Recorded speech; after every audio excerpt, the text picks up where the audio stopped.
Welcome to arts and stories for kids. அன்பிற்கும் உண்டோ அடைக்குந்தாள் ஆர்வலர், புன்கணீர் பூசல் தரும். ஒரு சிறிய ஊரில் தாயும் மகனும் வாழ்ந்து வந்தனர். அந்தத் தாய் மீனாட்சி, மகன் அருண். அவர்கள் பணக்காரர்கள் அல்ல.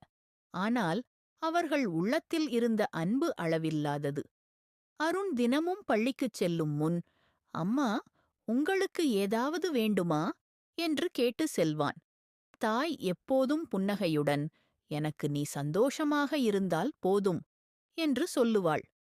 ஒரு நாள் அருண் வீட்டிற்கு வரும்போது திடீரென சாலையில் வழுக்கி விழுந்து காலில் காயம்பட்டது.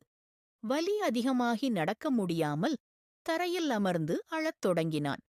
அதை பார்த்த வீட்டுக்காரர்கள் ஓடி வந்து உதவினர்.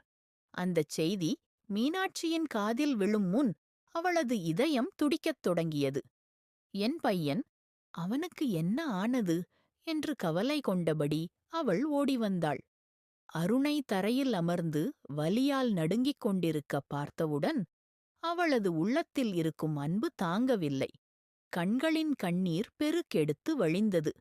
அருண், அம்மா, நான் சரியாயிருக்கேன், காயம்தான், அழாதீங்க என்று ஆறுதல் கூறினான். மீனாட்சி மெதுவாக அருணை தூக்கிக் கொண்டு வீட்டுக்கு சென்றாள். உன்னை காயம்படுத்ததே எனக்கு வலி கொடுத்து விட்டது பிள்ளையே என்று தழுவிக்கொண்டாள். அன்று அருணும் உணர்ந்தான். இறைஞ்சாமல் தரப்படும் அன்பின் வடிவம் கண்ணீரில் கூட வெளிப்படும். இதுவே அன்பின் உண்மையான மொழி. ஆனால் அன்பு தடுக்கப்பட்டது அல்ல.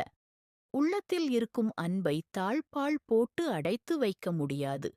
அன்புக்குரியவரின் துன்பம் காணுமிடத்து கண்ணீர் தூளி வாயிலாக அது வெளிப்பட்டுவிடும். மறக்காம லைக், ஷேர், சப்ஸ்கிரைப் பண்ணிடுங்க. அறிவே ஆற்றல், கற்பது மகிழ்ச்சி, அறிவது இனிமை. அனைவருக்கும் நன்றி.